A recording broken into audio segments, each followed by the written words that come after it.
Hi there guys, this is Nikhil from GreedyTech and this is a comparison between Coolpad Note 3 Lite and the Coolpad Mega. Both the phones are sold for the same price of 7,000 rupees exclusively at Amazon.in. As they are phones of the same brand, besides a few differences, both the phones are pretty similar in terms of OS and software features. For starters, both the phones have same resolution. Lite has a smaller screen and due to a smaller screen size, it looks slightly sharper than Mega. Both the phones come with 3GB RAM and 16GB of internal storage, and both the phones have option for expandable storage.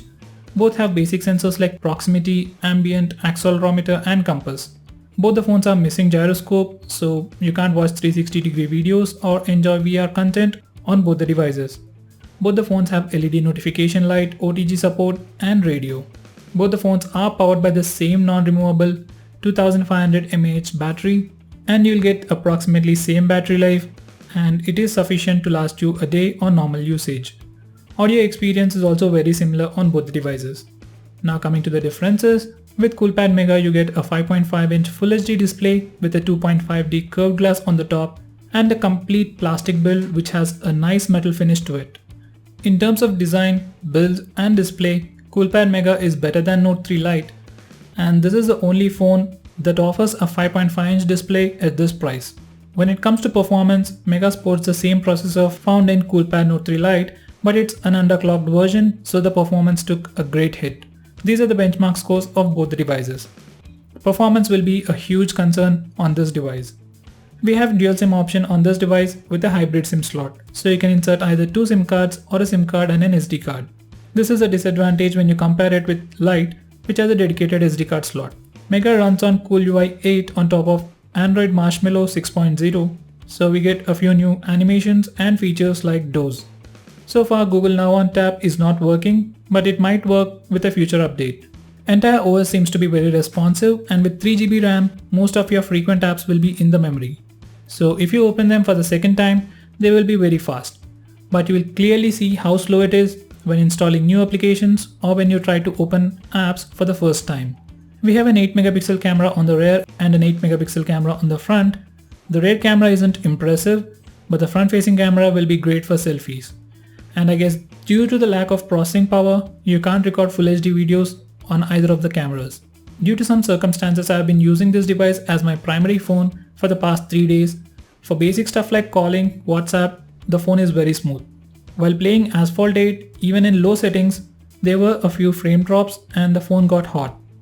So far on basic usage, the phone does deliver performance. With Coolpad Note 3 Lite, we get a smaller 5-inch HD display, a complete plastic body. Unlike Mega, we have the capacitor buttons, so we are not losing any screen real estate.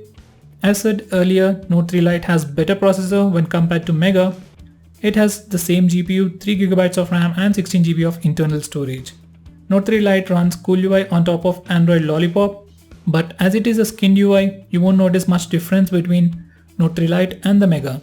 Mega has a slightly redesigned toggles, so that's the only difference that you can probably see in either of these devices. In terms of software features and responsiveness, both are pretty much the same. On Note 3 Lite, we have a dedicated SD card slot, so we can use it as a dual SIM phone and insert an SD card, which we can't do on the Mega. Note 3 Lite comes with a 13-megapixel camera on the rear and a 5-megapixel camera on the front. Though both the cameras are good, comparatively, Coolpad Note 3 Lite has better rear camera when compared to Mega. And unlike Mega, we can record Full HD videos on the Coolpad Note 3 Lite. And finally, we have a fingerprint scanner on the back, which works flawlessly. You can use it to unlock the phone and unlock applications, and once the Note 3 Lite gets an Android Marshmallow update, you can even use it to authenticate transactions. With Coolpad Mega, you are getting mainly a very premium looking phone with a big 5.5-inch display, which is sufficiently powerful for basic users and a better front-facing camera. It'll be great for people who want a bigger phone at 7,000 rupees, primarily for watching videos. With Coolpad Note 3 Lite, you're getting a decent plastic build with a smaller 5-inch display, which will be great for single-handed use, with better rear camera, and we get much better performance than the Coolpad Mega. With all that, we get a fingerprint scanner for additional security. Normally, I wouldn't suggest you to buy either of these devices as Note 3 Lite is old and Mega is completely lacking in terms of performance.